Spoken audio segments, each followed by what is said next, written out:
पहाड़ियों में से एक है।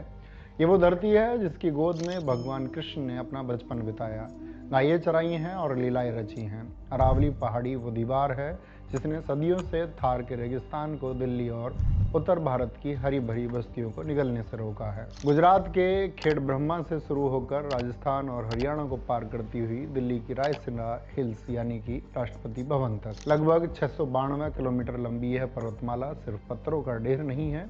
यह उत्तर भारत की वो फौलादी दीवार है जो थार के तपते रेगिस्तान को, गंगा यमुना के उपजाऊ मैदानों को निगलने और दिल्ली एनसीआर के क्षेत्रों की तरफ बढ़ने से रोकती है। पर समझने वाली बात यह है कि अगर अरावली से छेड़छाड़ किया गया तो रेगिस्तान ऐसे क्षेत्रों के दरवाजे पर खड़ा मिलेगा। अरावली सिर्फ एक सुरक्षा दीवार नहीं है बल्कि प्राकृतिक स्पंज भी है।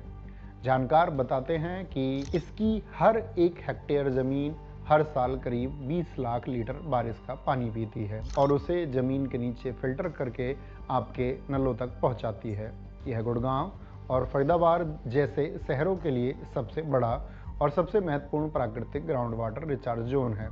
अरावली के पहाड़ी जंगल में अनगिनत जिंदगियां भी वास करती हैं, जहां का राजा तेंदुआ है जिसके साथ लकड़बग्गे, सियार, भेड़िया, नीलगाय और 300 से ज़्यादा तरह के पक्षी रहते हैं।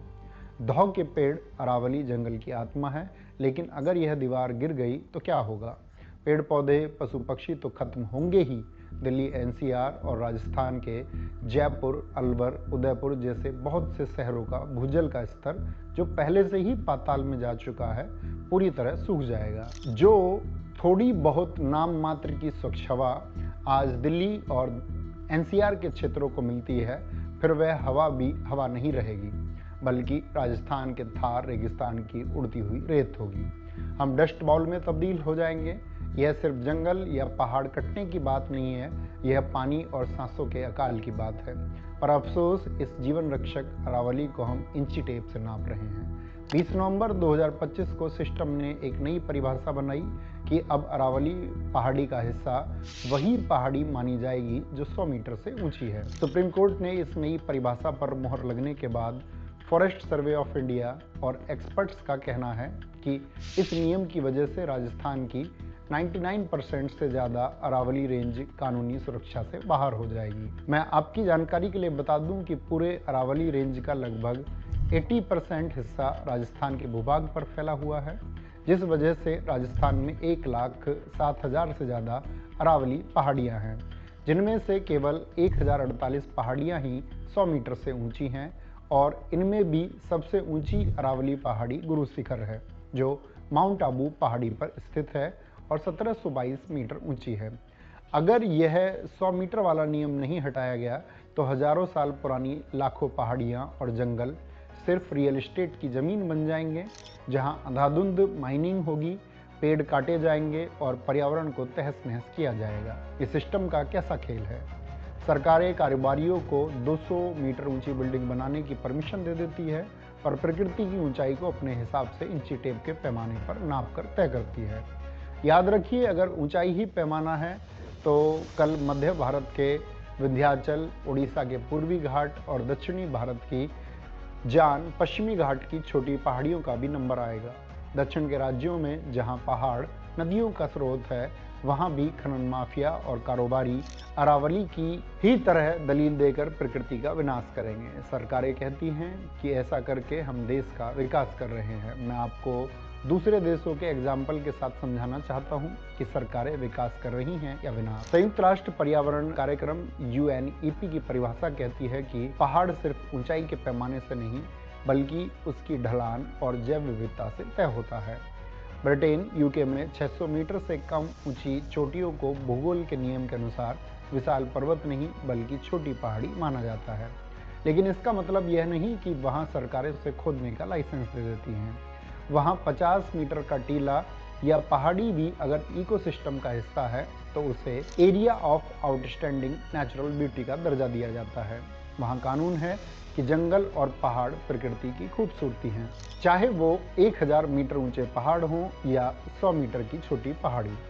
जर्मनी के ब्लैक फॉरेस्ट को वहां की सरकार सिर्फ जंगल नहीं, बल्कि राष्ट्रीय विरासत नेशनल हेरिटेज मानती है। वहाँ आर्थिक मुनाफे के लिए प्रकृति से छेड़छाड़ नहीं किया जाता। न्यूजीलैंड के वांगानुई नदी और उसके आसपास के पहाड़ों को सरकार ने कानूनन एक जीवित व्यक्ति का दर्जा दिया है, यानी अगर आप प्रकृति को चोट पहुंचाते हैं तो कानूनन यह वैसा ही अपराध है जैसे किसी इंसान को चोट पहुंचाना। हमारे पड़ोसी भूटान को देखिए, उनके संविधान में लिखा है कि देश का 60% हिस्सा हमेशा जंगलों से ढका रहेगा। वहाँ पहाड़ काटना विकास नहीं बल्कि राष्ट्र के अस्तित्व पर हमला माना जाता है। नॉर्वे और स्वीडन जैसे देशों में सरकारों ने no net loss of nature की नीति अपनाई है। अगर विकास के लिए एक पेड़ कटता है तो उससे कई गुना ज़्यादा पेड़ों को लगाना अनिवार्य है। अगर ये देश विकास की दौड़ में दौड़ते हुए भी अपने नदियों, जंगल और पहाड़ों को बचा सकते हैं तो भारत क्यों नहीं।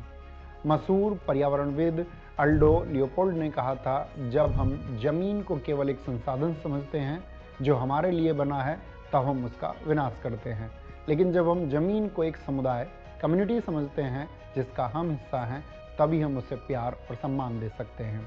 पर हमारे देश का नेतृत्व कर रही सरकार हमारी विरासत का सम्मान नहीं करती बल्कि उसका सौदा करती है, तभी तो अरावली को नष्ट करने के लिए ऐसे फैसले लेती है। सरकार नारा देती है, एक पेड़ माँ के नाम, एक पेड़ माँ के नाम। यह एक बहुत ही सुंदर और भावुक विचार है, लेकिन सवाल यह है कि जब साहब के कारोबारी दोस्त अरावली के लाखों पेड़ों की बलि चढ़ा देंगे, पहाड़ों को खत्म कर देंगे और जमीन को बंजर कर देंगे, तो हम पेड़ क्या कंक्रीट के फर्श पर लगाएंगे या फिर बिल्डिंगों की छत पर। सरकारें एक पेड़ माँ के नाम लगाने का तो अच्छा दिखावा और ढोंग कर रही, लेकिन दूसरे हाथ में पूरा जंगल उजाड़ रही है। नतीजा यह होता है कि दिल्ली जैसे बड़े शहरों में, जहां से देश के सारे सिस्टम को कंट्रोल किया जाता है, वहां सरकारों को स्कूलों में ताले लगाने पड़ रहे हैं। दफ्तरों में 50% वर्क फ्रॉम होम के नियम लागू करने पड़ रहे हैं। और इन सब की वजह क्या है? कोई महामारी या बीमारी नहीं है बल्कि प्रदूषित हवा। कोटपुतली राजस्थान यहाँ सबसे बड़ा जन आंदोलन और पहाड़ियों पर शांतिपूर्ण अरावली को बचाने के लिए प्रदर्शन हो रहा है। गुरुग्राम हरियाणा, यहाँ पर्यावरण प्रेमियों ने अरावली को बचाने के लिए विशाल मानव श्रृंखला बनाई है। इसी तरह उदयपुर, जयपुर में भी नागरिक, युवा, महिला और बुजुर्ग धरने पर बैठकर अरावली को बचाने के लिए नारे लगा रहे हैं। अरावली का घटना सिर्फ एक पहाड़ का गिरना नहीं है, यह हमारे फेफड़ों का फेल होना है। फैसला हमें करना है कि क्या हम आने वाली पीढ़ी को वो अरावली देंगे जहां भगवान श्री कृष्ण खेलते थे, या वो रेगिस्तान देंगे जहां सिर्फ धूल उड़ेगी।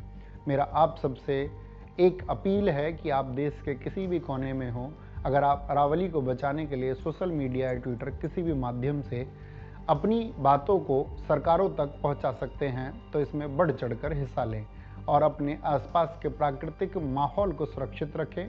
पेड़ पौधे लगाएं और पेड़ पौधों का अपने शरीर की तरह सेवा करें। जय हिंद, जय मां सरस्वती।